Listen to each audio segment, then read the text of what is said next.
Today's story is written by Darkly Gathers, sourced from Reddit. It's set in New South Wales, Australia. Main character name, Angela. It's mid-morning here, but you wouldn't know it from our current surroundings. We've rounded 2 corners, maybe 3, and carefully made our way down a similarly small number of stairways, carved from the stone beneath and lined with decades-old guardrails. And already, we've lost all the natural light. We have our handheld electric torches and the aid of small glowing lamps stationed at semi-regular intervals all around. But if they were to go out, we'd be plunged into total, unforgiving pitch black. That would be a real shame, to say nothing of the fear factor, because despite the anxious nature of our mission, our surroundings really are beautiful.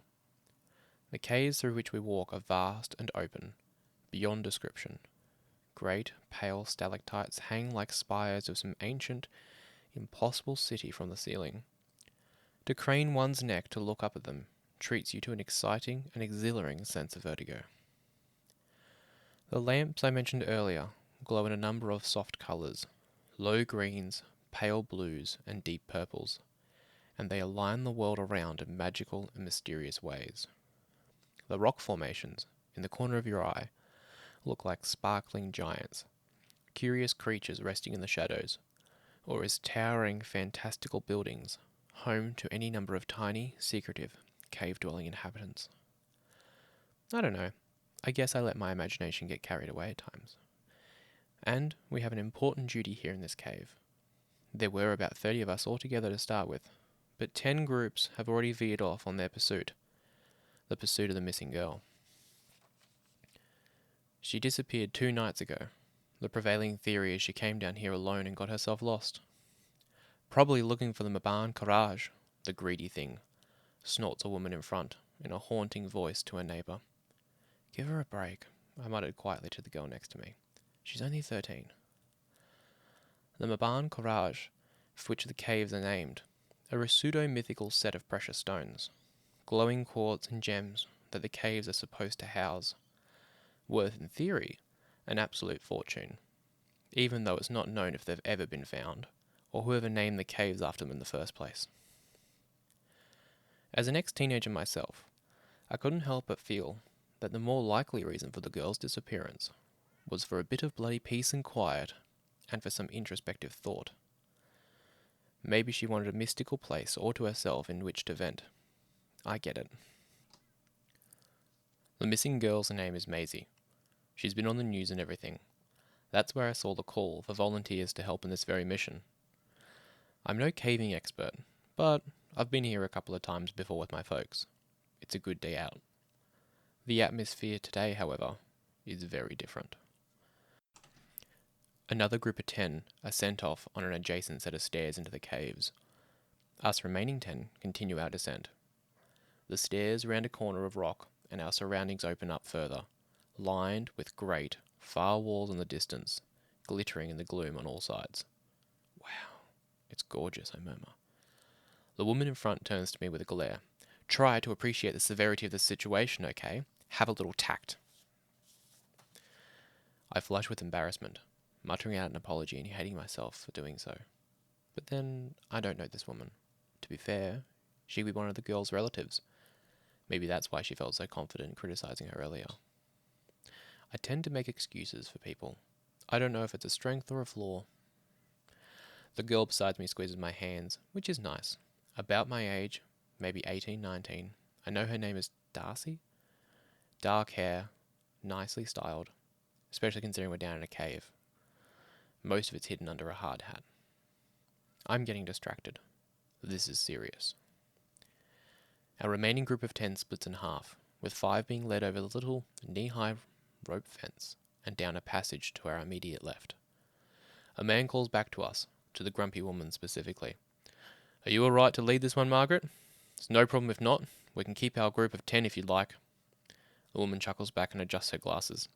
I'm fine, Mark, I can assure you. We'll cover more ground this way. We'll see you back at the rendezvous. This lady is going to be our group leader. I wrinkle my nose and exchange a look with Darcy. Great. The other group disappears until it's just the five of us.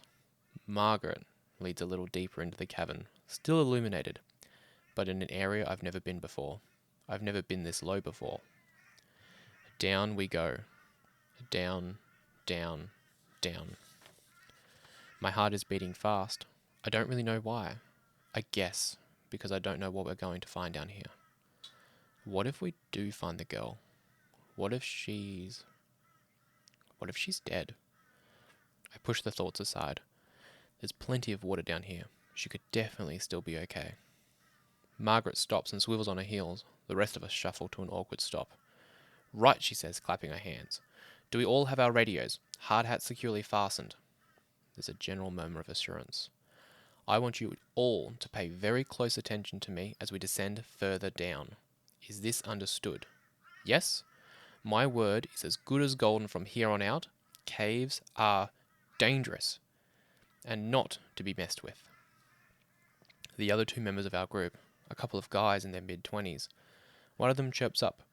With respect, lady, are you actually qualified for this? Margaret glares him down. I know these caves like the back of my hand, and you would do well to show some respect. The guy mutters something under his breath, but does not respond properly. We're on the hunt for a young girl, says Margaret. So come on, sharpen up.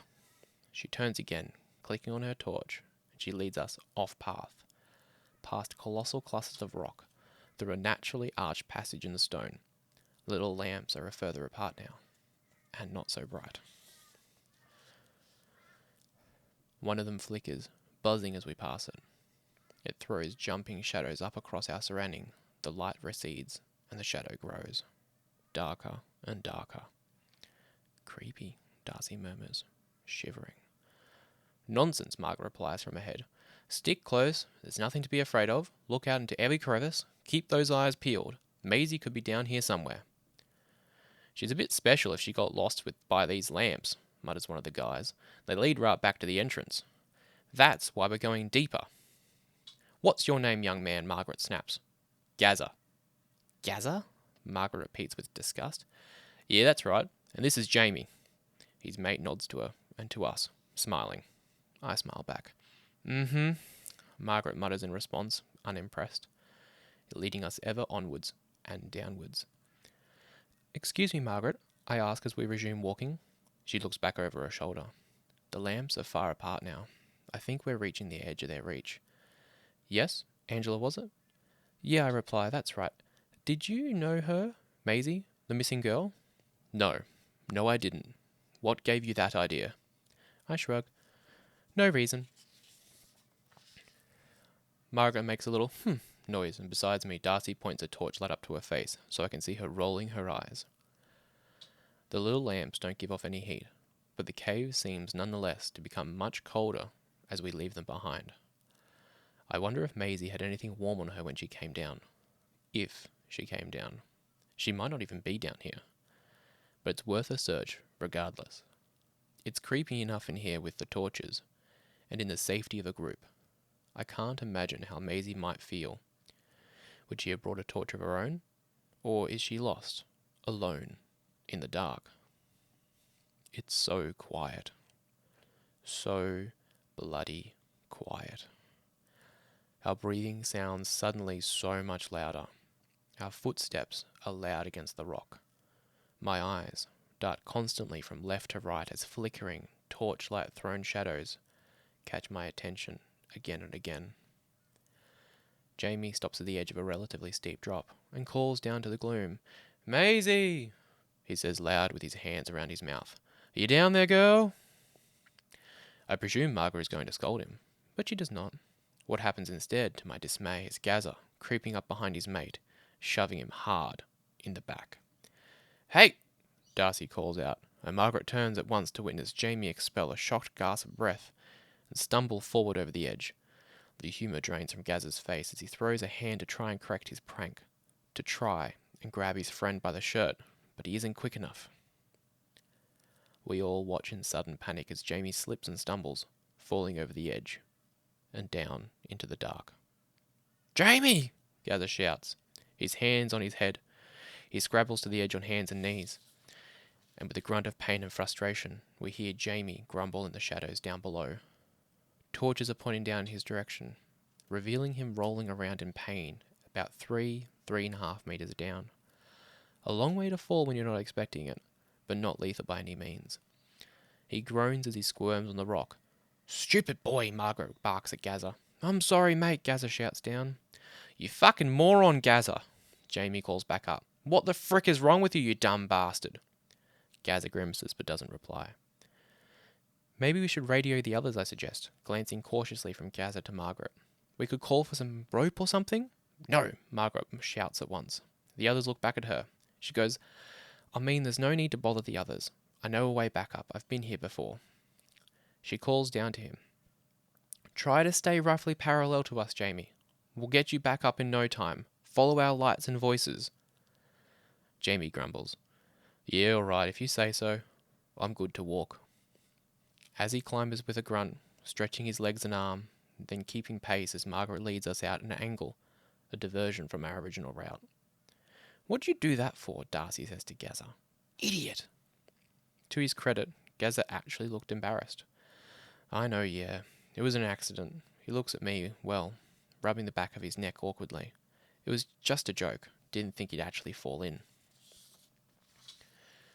Jamie's torch had been damaged in the fall, and through gaps in the rock and cracks in the wall, we could see his beam flickering in and out of life. I make a noise of surprise as my foot comes down into a cold puddle. There's water around us now, and whilst it's difficult to see given our current surroundings, I can smell it. Dark, dank, and wet. Jamie's torch flickers again, cutting out this time for a good 5 seconds or more. We hear him swear and smack it against his hand before the device returns to full beam. "Fuck this," he shouts from a place out of sight. "If I find these damn gems, I'm not sharing them with you, Gazza." Gazza chuckles weakly. I doubt Jamie even heard. "Are they real? Do you know?" Darcy asks as the group, we walk single file through a narrow passage of rocks. "The gems, the Mabaan Courage. I've heard they glitter in shades of blue and red. Great clusters of them. They'd be worth a bloody fortune," says Gazza. "It's highly unlikely they are actual gems," proclaims Margaret from the front of the procession, interrupting. "And if they ever were, they'd be long gone by now. Try not to be so selfish." "Selfish?" Gazza snorts. "Are you trying to say to me you wouldn't even take one if you saw one? You'd leave them there for the cave where they ain't good to no one?" She shoots an icy look back at him. "If there were any quartz down here, I can assure you I'd leave them alone. They're artifacts.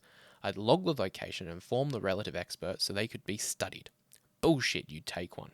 Margaret stops and turns him. "I would not," she retorts shrilly. "And would you do so well to watch your mouth, insolent young man?" There's an awkward pause. "Everything all right up there?" calls Jamie from behind the walls of rock. We carry along our way.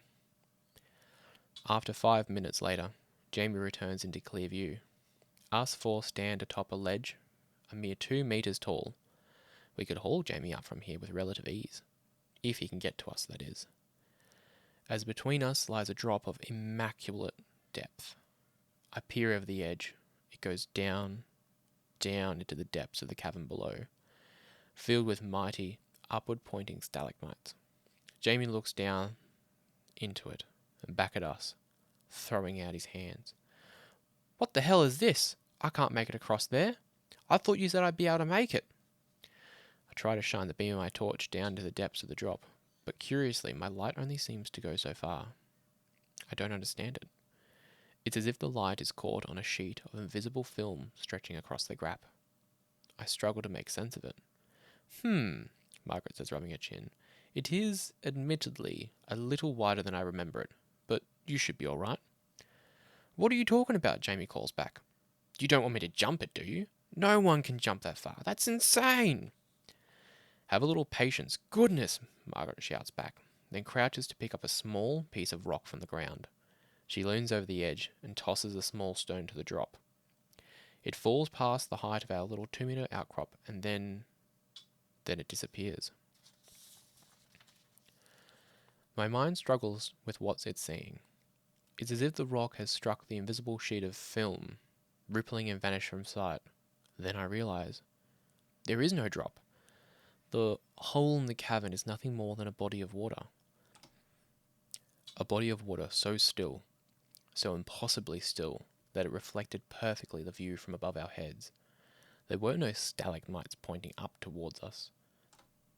They were simply reflections of the vast stalactites pointing down. I can't help a little noise of amazement at this illusion.